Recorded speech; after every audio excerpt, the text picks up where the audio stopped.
सोचते भी रहे, लेकिन वो सिर्फ इंतजार कर रहे हैं।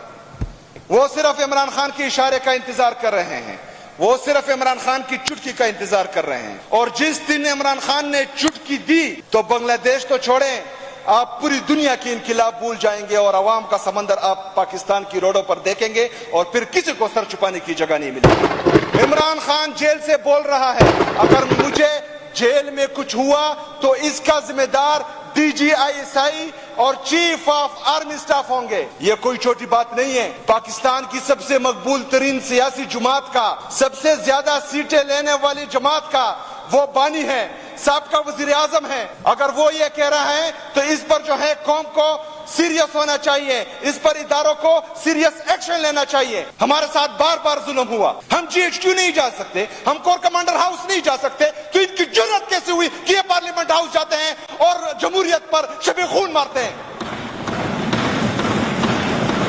यहाँ पर हमें लेक्चर दिए जाते हैं, हमें लेक्चर ना दो, अपनी लीडरशिप से पूछो कि वो वहां गए कैसे, उन्होंने हाथ कैसे डाला। अगर दोबारा ऐसा करते हैं तो इनके हाथ काट देंगे।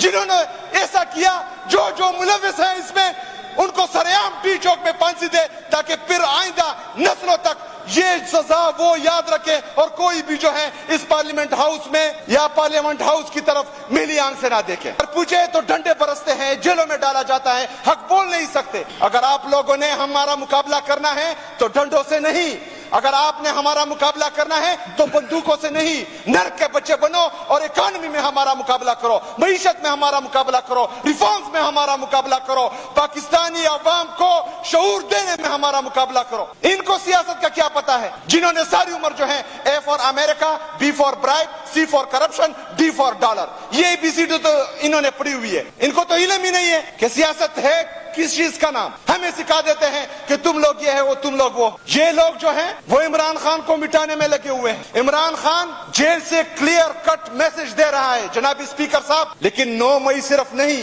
9 मई से पहले जिसने हमारे लीडर को कॉलर से पकड़ा था और उसको नारवा और नाहक घसीट रहे थे, उसको भी जो है इंशाअल्लाह ताला हम कानून के दायरे में लाएंगे, उसको भी भरपूर सजा होगी। सिर्फ 9 मई नहीं, जिस बंदे ने ये हुक्म दिया था कि 13 और 14 मार्च को जमान पार्क पर मेरे लीडर के घर पर हमला करे, उसको भी कानून के कटहरे में लाया जाएगा और उसको भी सजा दी जाएगी। फिर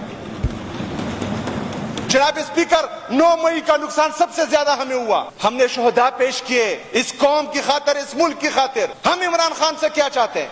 इमरान खान हमारा कौन है? हम तो आए नहीं थे इस पार्लिमानी सियासत के लिए, हम आए थे इनकिलाब के लिए, तब्दीली के लिए, इस निजाम को बदलने के लिए। लेकिन अगर इमरान खान के पास हम थे, इमरान खान के साथ हम हैं और इमरान खान के साथ हम रहेंगे, तो हमें पता है कि पाकिस्तानी सियासत में इमरान खान जैसा सादिक और अमीन कोई नहीं है। तो इंशाअल्लाह ताला तब भी थे, अब भी हैं और रहेंगे इंशाअल्लाह ताला।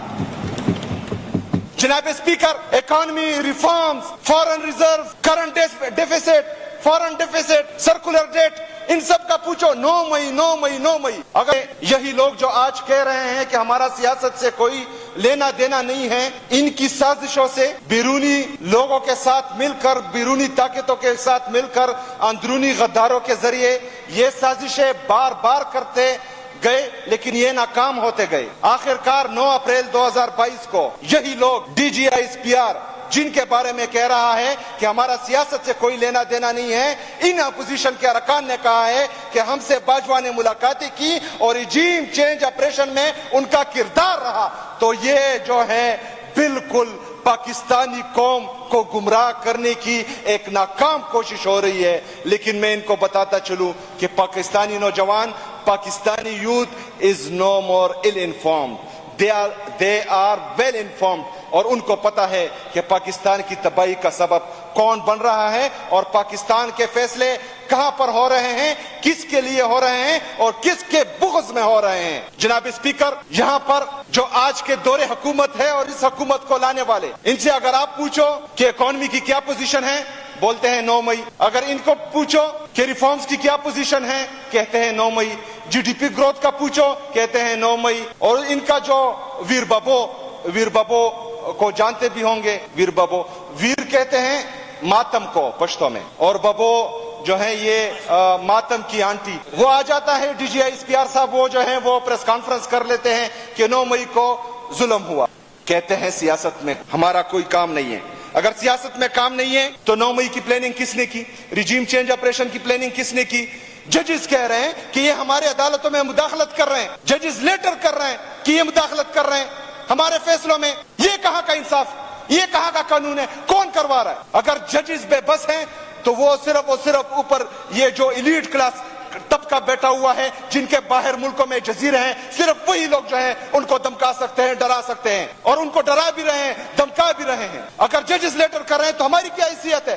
عام شہری کی کیا حیثیت ہے؟ لکی مروت میں جو ہو رہا ہے یقیناً وہ ایک الارمنگ سچویشن ہے ان لوگوں کے لیے جو زمین پر جھوٹے خدا بنے ہوئے ہیں اور پاکستان کو یرغمال بنایا ہوا ہے. بند کمروں میں فیصلے ہوتے ہیں، پتہ نہیں ہوش میں ہوتے ہیں کہ بے ہوشی کی حالت میں ہوتے ہیں، لیکن باہر جو ہے وہ اس کو امپلیمنٹ کرنے کی کوشش کرتے ہیں. یہ نہیں سوچتے کہ اس سے ملک کو کیا فائدہ ہوگا، قوم کو کیا فائدہ ہوگا، لیکن صرف اور صرف اپنے فائدے کے لیے سوچا جاتا ہے اور دیکھا جاتا ہے. جناب اسپیکر، کل کا جو واقعہ ہوا، جو پارلیمنٹ ہاؤس پر حملہ ہوا سانحہ 10 ستمبر 2024، یہ پاکستان کی تاریخ کا، پاکستان کی جمہوریت پر، پاکستان کے آئین پر ایک بدنما داغ بن کر ساری عمر ان کا پیچھا کرے گا جو آج حکومت میں ہے اور جو آج پارلیمنٹ لاجز اور پارلیمنٹ ہاؤس پر براجمان ہے. اگر کسی نے بھی عمران خان کی طرف میری آنکھ سے دیکھا، یا آج جو وہ بڑی منہ والا ہے اس کا کس نام ہے